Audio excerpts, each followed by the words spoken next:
Amém. Cumprimentar a todos os irmãos com a paz do Senhor. Abra a vossa Bíblia para nós começarmos já. Romanos capítulo 1, verso de número 5. E depois Romanos capítulo 16 e verso 26.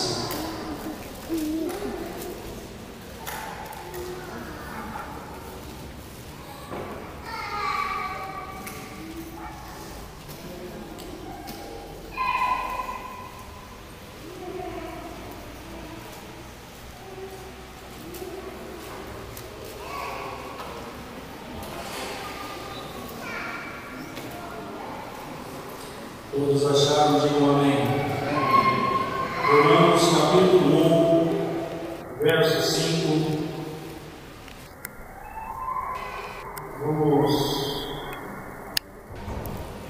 O nosso irmão acabou de falar, uma confirmação de que Deus tem algo muito maravilhoso para nós essa manhã. Romanos capítulo 1, verso 5, nos diz a palavra de Deus: pelo qual recebemos a graça e o apostolado para a obediência da fé entre todas as gentes pelo seu nome, entre as quais sois também vós chamados para serdes de Jesus Cristo. Romanos capítulo 16 e verso 6.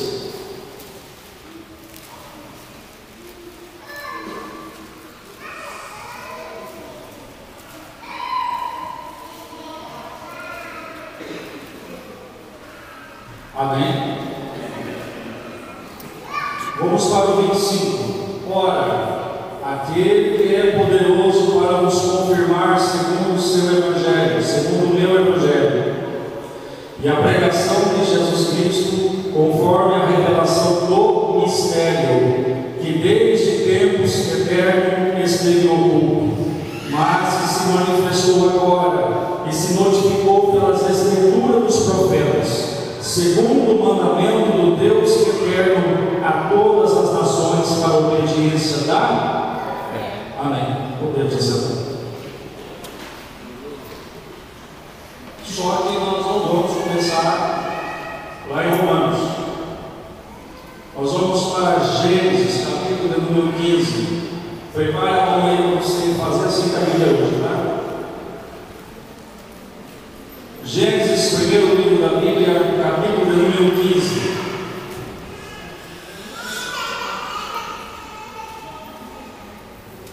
Eu creio que você já comeu chocolate, já comeu comigo, passou mal. E toda vez que Israel se encontrava em sua Páscoa, eles tinham que comer alguma coisa como referência. Mas a referência disso tem um significado muito grande. Às vezes a pessoa chega e diz: não é a Páscoa, vamos ler lá em Êxodo. Israel sofreu 430 anos. Para que isso? Uma pergunta que nós fazemos hoje: para que tudo isso? Para que você está sentado nesse banco? Estou acordado desde as 5h40 da manhã. Para que tudo isso? Que propósito tem de você servir a Deus? Que propósito tem de você seguir alguém que você não vê, não contempla com os olhos, não consegue apalpar? O homem carnal não consegue sentir nada, mas o espiritual, onde nós iremos entrar em Romanos, como Paulo escreveu, dizemos o mistério, aí nós saberemos o que Deus tem para a nossa vida. Vamos lá, Gênesis capítulo 15, verso 12 diz assim: e pondo-se o sol, um profundo sono caiu sobre Abraão, e eis que grande espanto e grande escuridão caíram sobre ele. Então disse a Abraão: saibas, de certo que peregrina será a tua semente em terra que não é sua, e servi-los-á e afligi-las-ão. Quanto? Amém. Desde Gênesis, quando ali o Senhor já se designava, dizendo Abraão, não era Abraão ainda, não havia visitado ele para mudar o seu nome. Então vejamos que o Senhor Deus diz a Abraão: a tua descendência, para quem não tinha nenhum filho, a tua descendência há de sofrer por 400 anos. Só que isso passou muito tempo. Quando vamos para Gênesis, no capítulo 50, nós vemos que José, antes de falecer, ele diz assim: quando o Senhor vos visitar, leve os meus ossos juntamente convosco. Isso já havia se passado muitos anos, quando José disse essas palavras. Mas para José dizer essas palavras, vemos que José foi vendido. José passou por uma grande experiência, teve sonhos, e esses sonhos se cumpriram. E vemos que José teve a visita dos seus irmãos, os seus irmãos o visitaram. De repente ele segurou um dos seus irmãos: eu quero entrar no outro, só que agora eu quero ver toda a minha família. E quando desceram de Canaã até o Egito, aproximadamente 70 pessoas desceram para lá. Só que Deus já havia traçado um projeto no meio dos 70 pessoas. Deus já havia traçado um projeto para ir lá. Tudo na vida tem um projeto. Você está com vida até hoje, respirando. Deus lhe dando graça, força e sabedoria, porque Deus tem um projeto. E sabemos que eles desceram para lá em 70. Em 400 anos já haviam se convertido em quase mais de 600 mil homens, fora mulheres e crianças. Agora imagine um tempo de 400 anos, Deus sem falar, Deus sem pronunciar nada, Deus sem dizer nada. E de repente Deus ali acontece um grande reboliço, porque tinha que acontecer um propósito de Deus. Vê-se ali a matança dos primogênitos. Vemos que duas parteiras tinham que poupar os primogênitos, mas os primogênitos, as crianças que nasciam 2 anos para baixo, ou até mesmo acima dessa idade, eram levadas no rio para ser comidos por crocodilos, acima de 4 metros ou até 6 metros de comprimento. E vemos que essas parteiras seguraram uma criança, várias crianças, mas teve um que estava ali, que já estava se cumprindo-se a promessa que Deus tinha dito a Abraão naquela época, que alguma coisa iria acontecer. Esse menino, por nome de Moisés, foi poupado, e vemos que foi feito um cesto de juros soltado naquele rio, e derrubado ele por dentro e por fora. De repente, quem foi que viu? A criada olhou para a criança, a filha de Faraó viu: traga ele para cá, mas traga também alguém para cuidar. Deus preparou tudo, que o menino foi lançado no rio, mas a sua irmã estava cuidando de longe, vendo ele de longe. Quando a filha de Faraó chamou e disse: precisamos de alguém para cuidar, a menina se diz: olha, tem alguém para cuidar. Era a mãe do menino. Deus tinha um propósito. Vocês estão entendendo? Amém? Tinha um propósito. 400 anos sofrendo, mas tinha um propósito. De repente Moisés cresce, faz faculdade lá no Egito. Moisés era o quê? Astrônomo, era engenheiro, tinha várias faculdades lá dentro.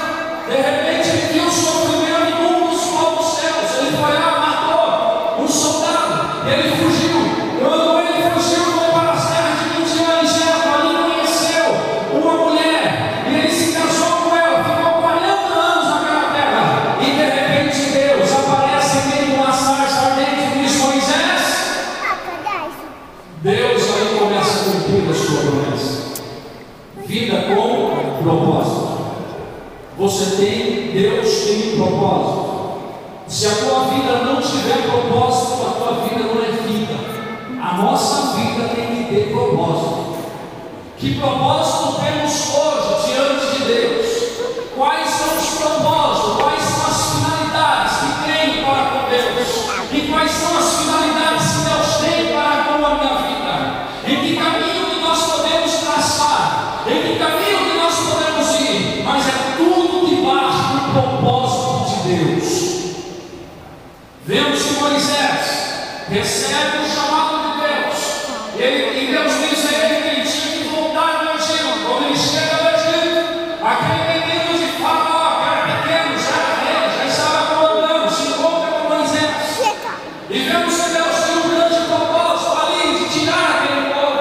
E Deus diz através de Moisés, porque ele era pesado de língua, não tinha locução, não tinha como falar direito, mas tinha Arão, o seu porta-voz, que falava por ele.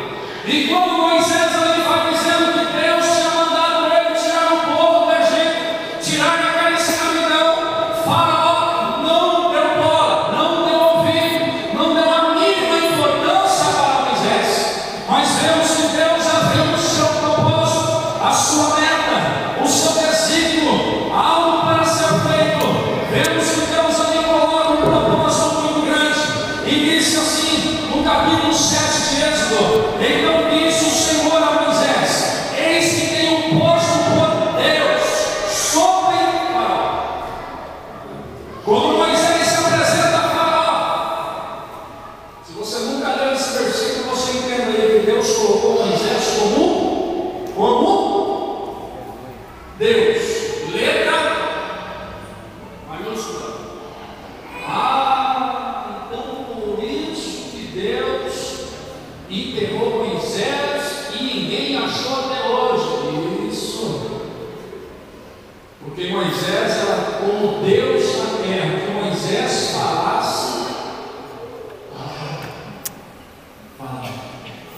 E disse Deus: Moisés, tu serás Deus. Deus ali fez os seus prodígios, o cajado de Arão, a vara de Arão, transformou muitas coisas, mas ainda não havia acontecido.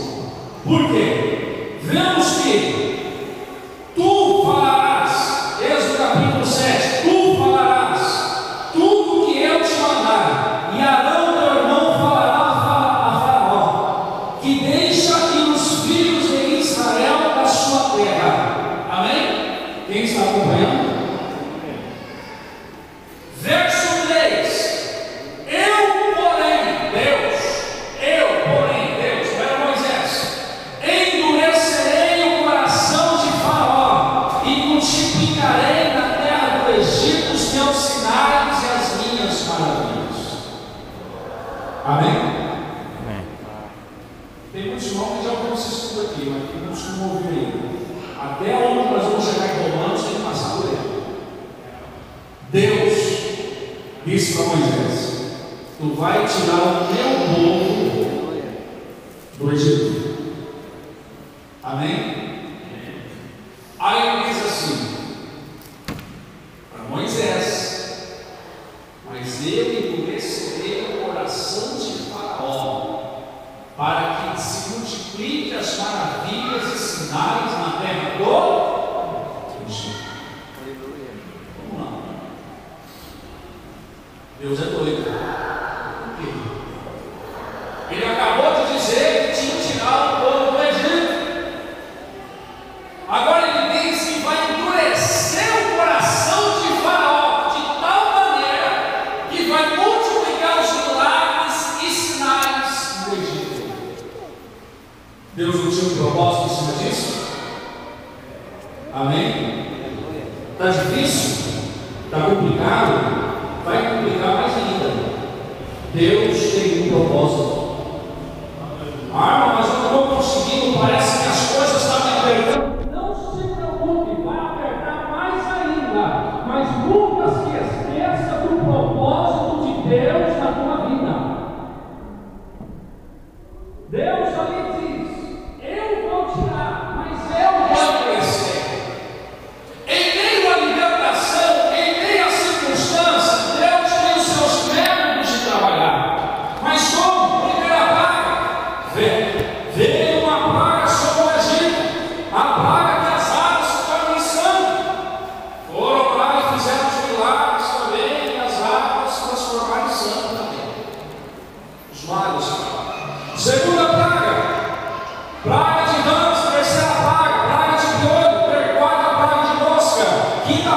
peste, sexta praga de sarna, sétima praga de saraivas. Meu irmão, agora você imagina uma saraiva de 60 quilos caindo em cima da sua plantação, da sua casa, caindo em cima dos palácios, destrói tudo. Praga de gafanhoto, praga de piolho, praga de rã. Agora você vê aqui a praga das trevas, 3 dias sem ver ninguém, não tinha como olhar ninguém. E a 10ª praga que nós vamos entrar agora, a praga dos piolhos. Deus vai lá e diz assim: Moisés, diga ao povo que pegue um cordeiro macho de 1 ano, se a família for grande, pode um cordeiro. Se a família for menor, o mesmo cordeiro ali pode-se passar uma para as outras. Primeira coisa, Moisés, pega esse cordeiro, o sacrifica, e pega o sangue dele e passa no umbral das portas, nas vergas das portas. Porque eu vou passar à meia-noite, e a porta que estiver com sangue eu não destruirei, mas a porta que estiver, que não estiver com sangue, essa eu destruirei. Agora imagine Moisés trazendo aquele recado, aquela mensagem de Deus: pegue o cordeiro, mate ele, e vamos celebrar a Páscoa. Mas como vamos celebrar a nossa saída? Vamos celebrar o nosso refúgio. Vamos celebrar nesse momento uma Páscoa. Pegue o cordeiro, corte ele, mas não é para fermentar a carne, é para assar a carne. Aleluia, glória a Deus.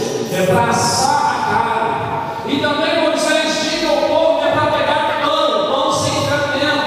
Você vai comer pão sem fermento. É o que a irmã disse aqui semana passada. E diz também que é para pegar ervas amargas. E vamos comer. E vamos ali nos saciar, porque à meia-noite o anjo vai passar. Diz a palavra que eles participaram daquela ceia.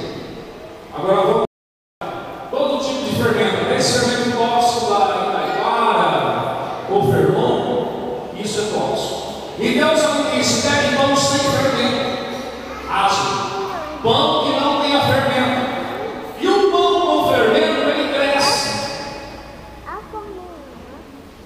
Deus diz o quê? Tira o fermento, que vem a simbolizar o pão, o alimento sólido, prático, um alimento que venha saciar esse povo nessa caminhada. Agora você imagine eles participando da ceia e dizer a Moisés: olha, então o negócio é para comer ervas amargas. Vamos lá: almeirão, alface silvestre, mostardas. Que mais ervas amargas? O senhor conhece alguma? Ervas. Mostarda, agrião. Tem mais coisa. Serraia. Alguma coisa. As nossas mostardas aqui, ela chega a dar 2 metros de altura. A mostarda lá em Israel chega a dar 2 a 3 metros de altura. Por isso que Jesus falou lá sobre a parábola da mostarda: não deixe que as aves pousem sobre ela. Significa: não deixe que as aves pousem passarinhos sobre a sua cabeça. Deixa eu aumentar isso. Quando disse participar, traria o quê? Que eles tinham que participar daquela ceia e ter uma situação boa. Por quê? O pão tinha que ser assado, sem fermento, pois não haveria tempo para que ele pudesse crescer. Quanto tempo demora para crescer o pão? Eu não sei, só que você não. Quanto tempo de Deus demora para crescer o pão? Hã? 3, 4 horas. Tem de frio, quantas horas demora? 6 horas. Não cresce, né? A gente quer comer logo, ele não cresce. Deus disse assim: vai ser tão rápido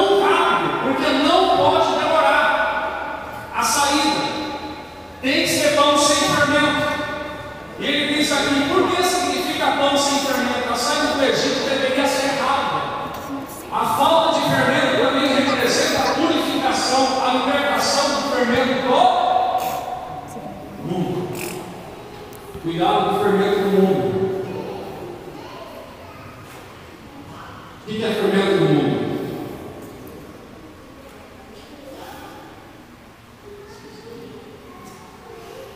Aleluia.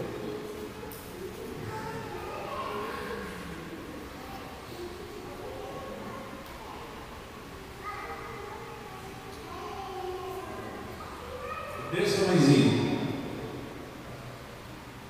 Só que daqui a pouco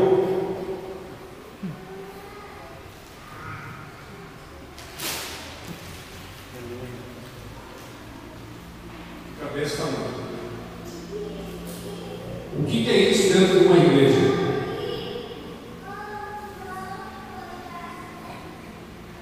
O pão, o fermento, quando ele cai dentro do nosso estômago, causa queimação. E quem tem úlcera, gastrite nervosa, queima. O que é isso na vida espiritual? O fermento ele arrebenta na igreja, ele detona a igreja. Mas como que vem esse fermento na igreja? Quem tem ouvidos, o que o Espírito diz? Amém. Se você tiver ouvidos para ouvir somente a voz de Deus, nunca vai entrar fermento. Nunca. Agora, se não tiver ouvido para a voz de Deus, vai entrar fermento, vai entrar bolo, vai entrar tudo, bolacha, tudo entra. Por quê? Arrebenta com a igreja. Não é esse assunto. Vamos lá. O pão tinha que ser sem fermento, ervas amargas. E o pão sem fermento simbolizava Jesus, que se identificou aos seus discípulos como sendo o quê? Pão da vida. Ervas amargas simbolizavam toda a amargura, a aflição enfrentadas no cativeiro. E o cordeiro sem defeito, deveria ser morto, e o sangue derramado nos umbrais das portas das casas, e o sangue era uma proteção, um símbolo de obediência. Agora vamos entrar nesse assunto.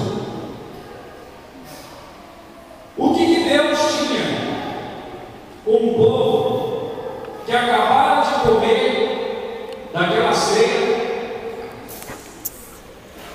e dizer assim: come depressa, arrume tudo. Agora você imagine, Deus dá a notícia, vários pastores lá no pátio, arruma todo o rebanho, vai às mães, arruma todas as crianças, coloca os calçados, arruma os calçados nas crianças, prepara tudo. Vamos logo, gente, vamos logo, porque o negócio está vindo e nós temos que sair deste lugar. É depressa, é muito rápido. Por quê? Agora imagine você acreditar em uma palavra dessa. Para que se tenha esse momento sobre essas instruções. Que razão lógica haveria para fazer essas coisas com o sangue do cordeiro? Você diz: Deus mandou fazer isso? É verdade. Essa é a resposta. Nesse ponto, essa era a única razão que precisava.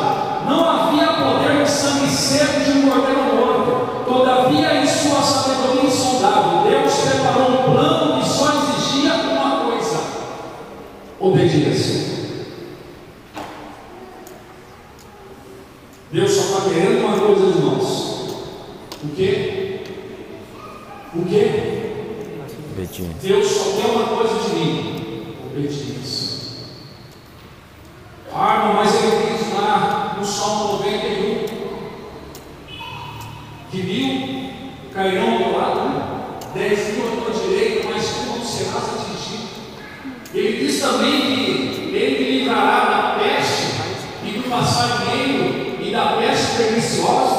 Ele te cobrirá com suas penas, debaixo das suas asas estará seguro. A sua verdade é escudo e broquel. Não temerás espanto noturno, nem seta que vai de dia, nem peste que anda na escuridão, e nem mortandade que assola meio-dia. 1.000 cairão ao teu lado, 10.000 à tua direita, mas tu não serás atingido.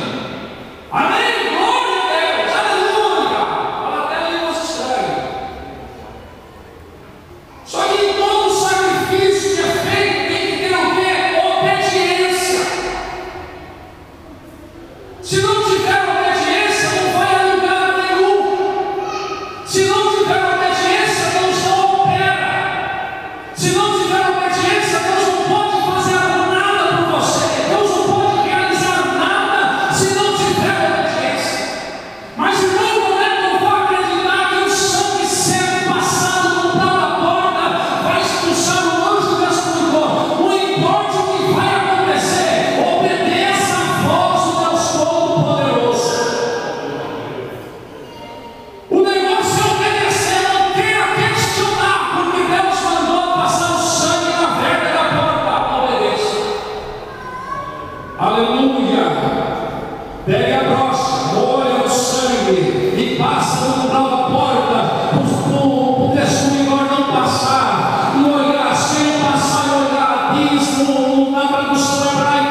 Nós vamos fazer.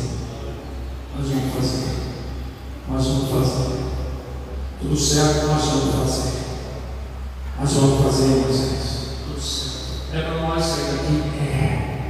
É para você sair dessa situação que você está? Sim, tudo certo. Vamos obedecer. É para nós chegarmos àquele lugar que nós estamos querendo, que é o céu. Sim, vamos obedecer. Passa significa passagem, pular, saltar, significa pular, passar por uma situação que você estava adversa, passar num lugar de perigo para um lugar misterioso da parte de Deus que proporciona glória, alegria e paz para a nossa vida. Vamos obedecer. O que é que Deus tinha com sangue seco no umbral da porta? Não sei. Imaginou você pegar uma brocha? Naquele tempo não se falava brocha, falava trinchas. Pegar na bacia assim, passa no umbral da porta também, tá? Amém. Família, entre todo mundo para dentro. E fiquem prontos. Que a hora do alerta, nós temos que sair depressa. Mas porque vai ter um grande reboliço aqui na terra do Egito, que vai ter gritos e muitos, que pessoas vão entrar à loucura, mas porque vão perder os seus filhos. Até os animais primogênitos perderam os seus filhos. Qual era o propósito de Deus em cima disso?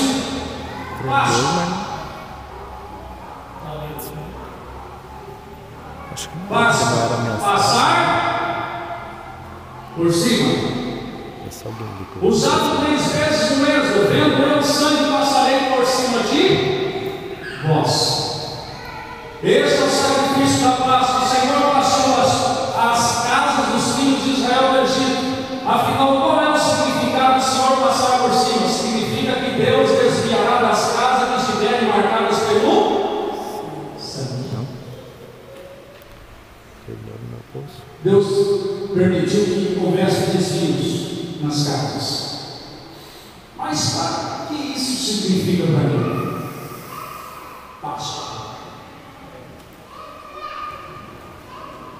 Passar, pular, ervas amargas, pomada, sangue. O sangue significa o Cordeiro, Jesus Cristo, o Imaculado, o Justo. Evangelho de João, capítulo 3, verso 16. Se você quiser ler juntamente conosco, é muito fácil esse versículo que nos diz assim: Deus amou o mundo de tal maneira que enviou o seu Filho para que todo aquele que nele crê, mas tenha a vida Aleluia. Vamos ler de novo?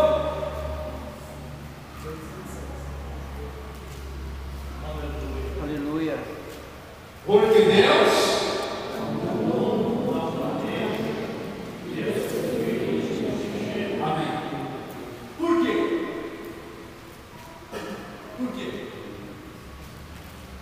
significa por quê? Quais são os porquês da humanidade naquela época? Porquês? É um vazio aberto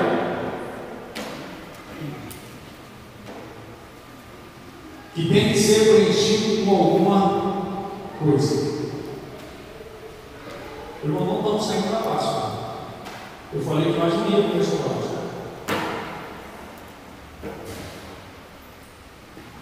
Porque significa preencher o quê? Vazio. Filho, por que você fez isso? Não sei. Por quê? É um vazio. Ele tinha que fazer aquilo para preencher um vazio. Tá. Vamos voltar à leitura? Pode ler de novo. Porque Deus. Amém.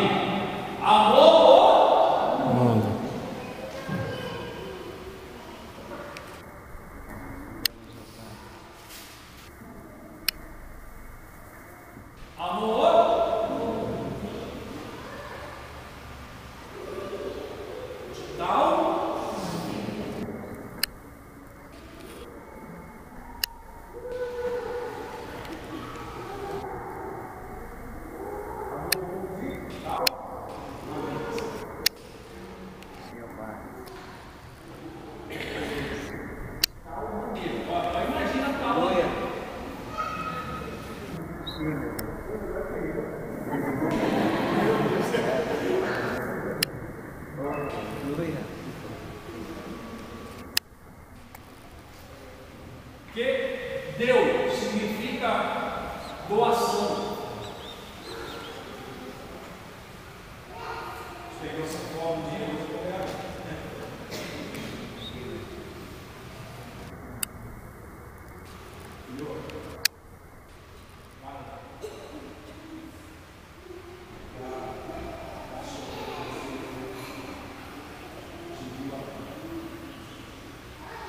Ele questionou alguma coisa?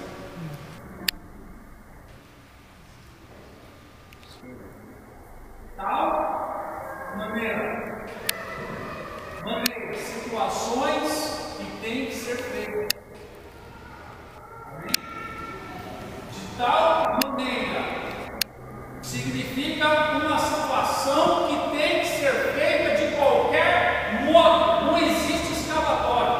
Filho, tem que ir. Mas por quê? Ele perguntou, porque Moisés já tinha dito: eis que o Senhor Deus suscitará o profeta maior do quê? Isaías também disse: pelas suas pisaduras nós somos o quê? Já estava escrito. Estava escrito lá em Oséias, que Oséias foi lá e comprou a prostituta. Era sua própria mulher, foi lá e comprou ela e trouxe de volta. Eram só prostitutas.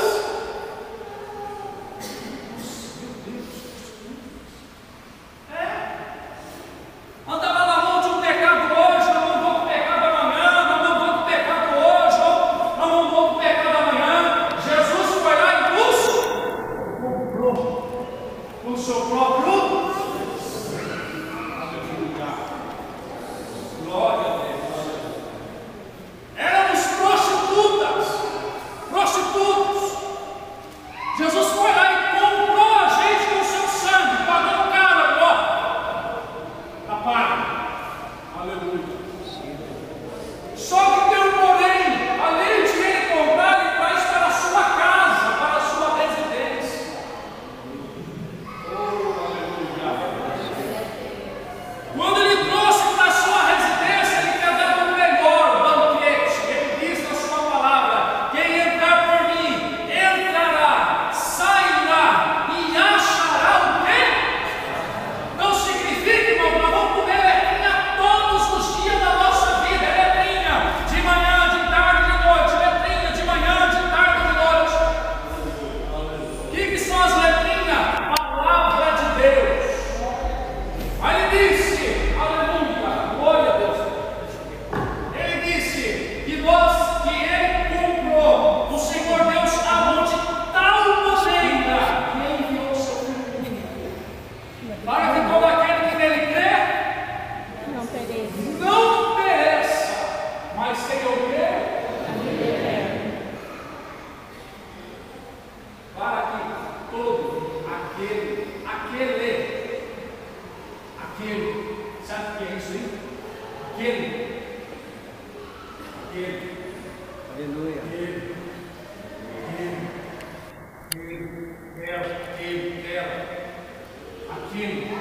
Quem são os aqueles? Somos nós que somos aqueles. Peraí. Foi pregado para um monte de gente, mas somos os aqueles. Nós somos aqueles que nele crê. O que é crer? Confiar, se lançar diretamente a alguém que lhe chama para lhe proteger, para estender as mãos e lhe conceder alguma coisa.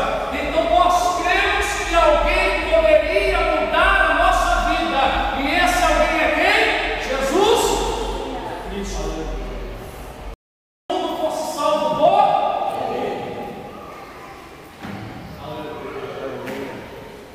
Páscoa. Eu não estou sendo Páscoa. Jesus, na última ceia, ele disse: é bom estar convosco.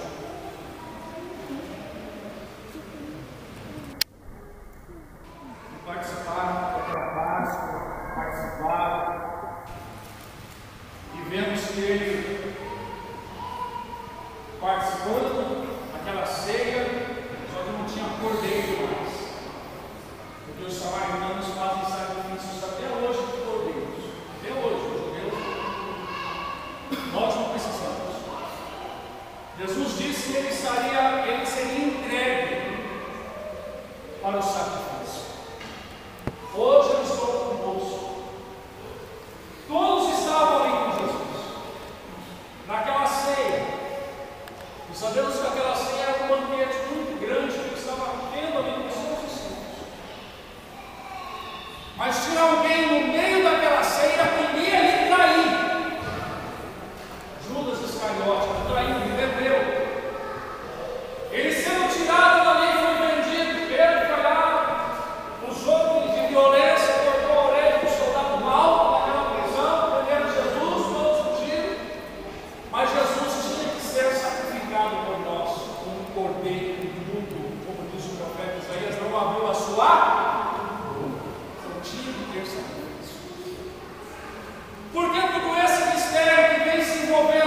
entrego a ti o meu Espírito. Quando ele entregou o seu Espírito, vemos que a situação, a terra treme, o véu se rasga de cima a baixo. Por isso que nós temos hoje um leque aberto para a nossa vida, porque a parede da separação ela foi dividida, não existe mais parede, não existe mais. O véu do templo se rasgou, então a verdade chega até nós de qualquer maneira, a qualquer custo hoje. E Jesus sendo ressuscitado ali, qual era o propósito de Jesus ter vindo à terra? Qual é o propósito da sua ressuscitação? Para que tudo isso? Para que todo esse mistério? Para que nós servimos um Deus que não vemos? Para que isso? Para que tudo isso? Mas Deus tem um porquê. Existe um porquê para a nossa vida. Mas que porquê é esse? Quando ele disse, podemos nos sentir encorajados com as palavras que Jesus proferiu quando o momento de sua morte aproximava. Ele disse assim: no mundo tereis, mas eu venceu. É o último que lembramos durante as provações difíceis, que a nossa própria ressurreição está muito. Quando Jesus morre, vemos lá que Paulo escreve que nós morremos com Ele e ressuscitamos juntos com Ele. Então significa que nós éramos mortos em nossos pecados e delitos e fomos ressuscitados juntamente com Cristo. Aleluia! Glória a Deus! Estamos aqui vivos para glorificar o seu nome. Mas vemos também um negócio. Mas o que você pode perguntar? O que a ressurreição de Cristo é para mim? Muito bem, ele afirma que é ressuscitado dos mortos. Isto é assombroso, se for verdade. Mas em última análise daí, o que a morte e a ressurreição de um homem que há quase 2.000 anos tem a ver comigo agora? É o que os nossos jovens perguntam hoje. Ô pai, o que Jesus tem a ver comigo agora? Amém? Seu filho já te perguntou isso? O meu já.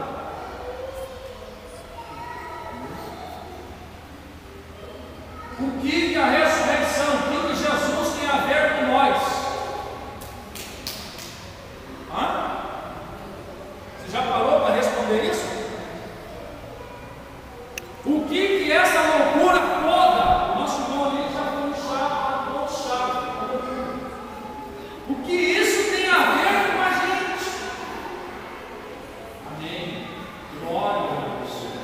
Tem a ver sim. Nós éramos pobres em delitos e pecados, e hoje nós estamos aqui livres e libertos, numa sã consciência em Cristo Jesus, o nosso Salvador. O que tem a ver isso sim? Nós éramos do mundo, desgarrados como ovelhas, sem aprisco, mas o Senhor Jesus foi lá e nos resgatou e nos pôs para o seu pasto. E hoje nós comemos letrinhas todos os dias no pasto de Jesus Cristo.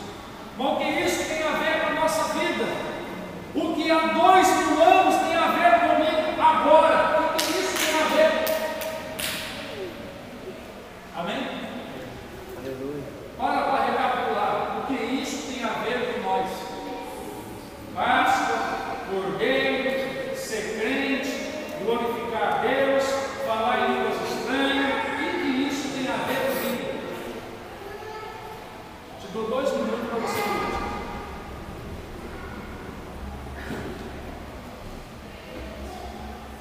Vai refletir, hein?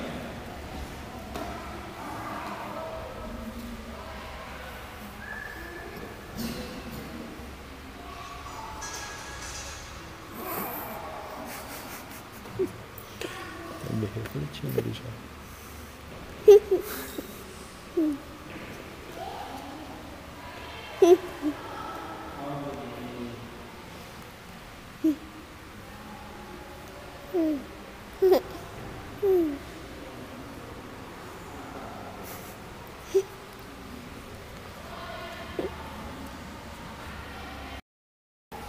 Agora mais 1 minuto. Papai, tem outro filmando. Por que você tem Jesus? Você tem uma pessoa que ninguém conhece. Por que eu fui lá nas águas e me batizaram e me falou assim, eu te batizei em nome do Pai, do Filho e do Espírito Santo? Mais um minuto. Versículo 11. Abre a sua Bíblia.